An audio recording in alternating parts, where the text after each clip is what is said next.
Hello, everyone, and welcome to Berkshire Opera Festival's OperaLens, our new online series where we take a closer look at all things BOF and our upcoming season. I'm Jonathan Loy, co-founder and director of production at Berkshire Opera Festival, and today I have the pleasure to introduce costume designer Charles Caine. Jonathan, thank you for your introduction. Let's start with talking about kind of our creative process. The director, usually the two kind of main people that he starts the process with is the set designer and the costume designer. Those are the elements Those are the key foundations. that they begin the process that allows then everything else to take fall shape. in place. Yeah. Right. And what's fun, when you meet a designer that you share a similar language with, the conversations that, we spend hours talking together over the period of a year for each show. So it's really fun to see, from the first sentence that comes out of my mouth to a year later, what we see on stage is a kind of a really fun, creative, collaborative process. Collaboration is very important. And you and I, when we first met, have sort of hit it off, and there's chemistry there. We both speak the same way, and we create off each other kind of thing. I remember many times with you when we were driving together to an appointment, we would talk about the next season's work, and we'd come up with ideas. Sometimes you had them and you passed them on to me, and I had a glimmer of a thought about something else which led us both down a different path. So sometimes the conductor gets involved in this depending on the work, and he or she can be an inspiration as well. Well, why don't we dive in? I mean, let's go back to 2016 to Butterfly. And I know you have sketches. Now, I have a sampling of some sketches of all the works we've done so far, plus a little preview of what we are doing this season. Perfect. And that will be mixed with some photographs of the artists in their costumes. Sometimes from the time of conception to the time of reality on stage, things do change. Just as you may, as a director, have a fight scene plan for X and Y and Z, by the time you start working on it, another thought might change that process, and you might end up with a different result. Absolutely. So that's what makes live performances so exciting. Yes. This is my drawing of Madame Butterfly in her wedding kimono. And this is a drawing of the Bonds, her uncle, who ruins the wedding. Ruins the wedding. And now I have some pictures as Pinkerton and Cho-Cho-san. And here's a photograph of Butterfly, Cho-Cho-san, with the chorus ladies.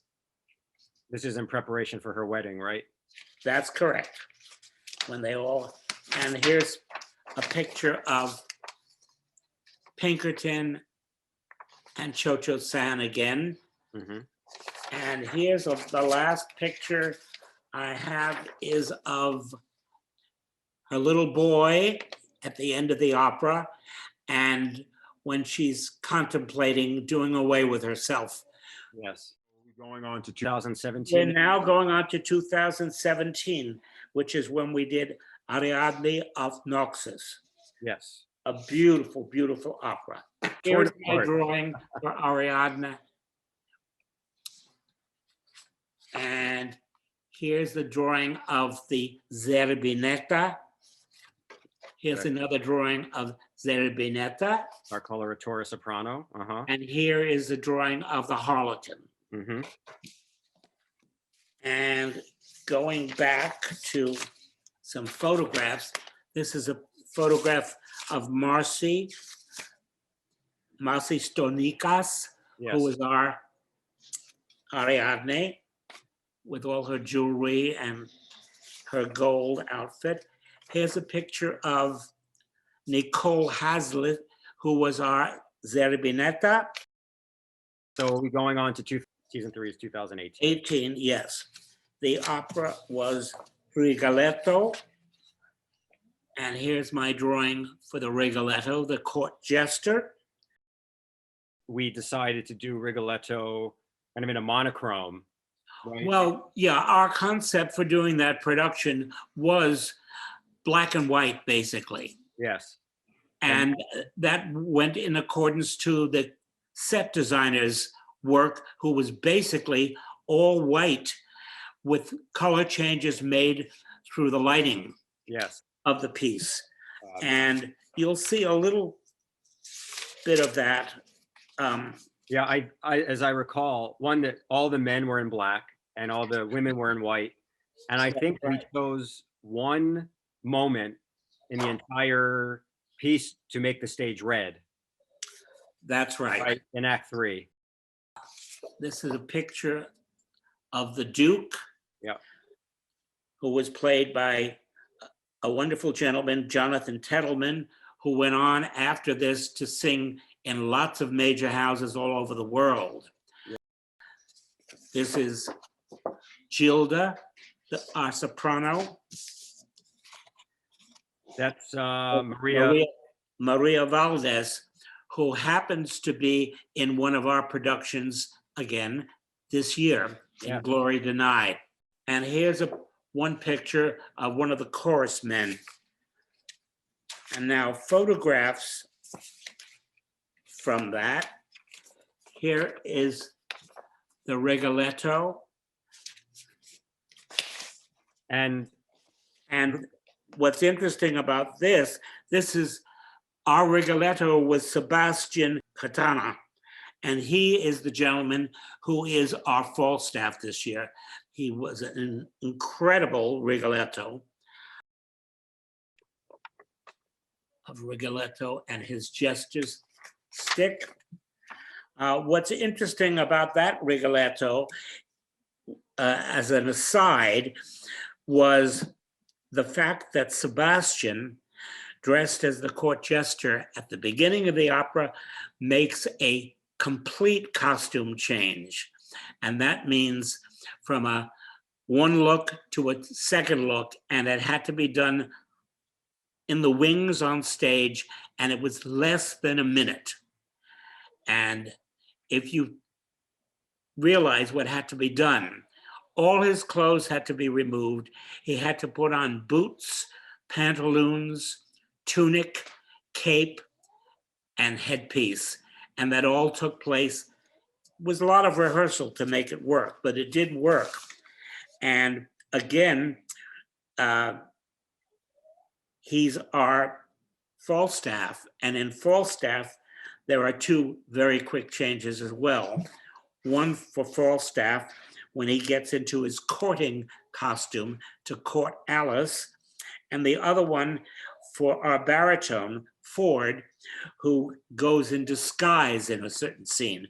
Those both happen in about a minute, but there's lots more to be done during that time. Right. So you'll look for that. Yes, and a true quick change is when the singer literally cannot get back to their dressing room. There's not enough time. So exactly. Yes, exactly. The dressers meet the singer backstage right in the wing as soon as they get off stage, tear their clothes off. And often the other problem, aside from the logistics in general, is the fact that there's no lights. You can't pour a light. Dark. Yeah, and oftentimes there could be 1, 2, or 3, or even 4 dressers, depending on where the opera company that you're at, and depending on the budget, to help. You know, one person could be putting on a boot, one person could be putting on a wig. It's really quite a fascinating thing, and it does need to be rehearsed. Very interesting that people don't realize what happens back there. Anyway, that our last piece was in the 2019 season when we did Don Pasquale. And Don Pasquale, here's some of my drawings, the Don Pasquale himself. Another picture of him. And this is the Norina. And the Dr. Malatesta. And then Norina when she gets dressed up. And I will show this, but this was a great surprise, the way Jonathan directed this. She's an Henri so-and-so bride, and she's giving her husband a really rough time. And at one point, she appears all dressed up as this. Dominatrix. Dominatrix. We had a lot of fun with that. A lot of fun with Yes. it. And the young lady was wonderful, wonderful in this.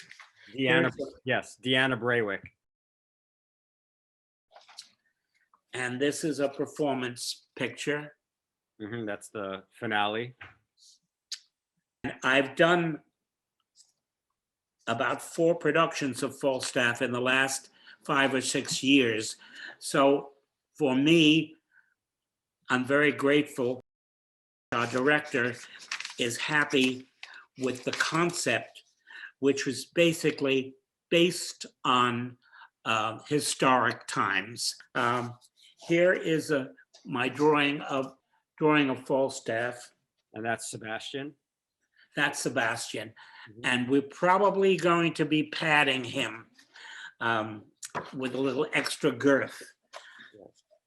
Yeah, Falstaff is a hefty gentleman. Yes, he is. Often called the Fat Knight. Yes. And here is the quick change as it will appear when he's made the quick change from his regular costume into his courting Alice Ford.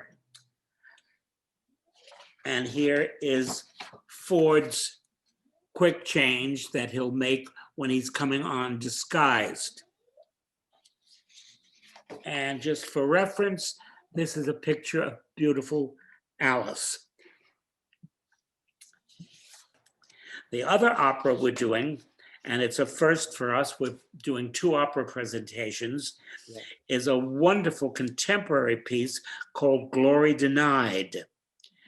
And it's quite a departure from a historic Verdi piece like Falstaff. So I'm still in the middle of working on that, but I have the beginnings. This is going to be young Jim's first look where he's decrepit and falling apart.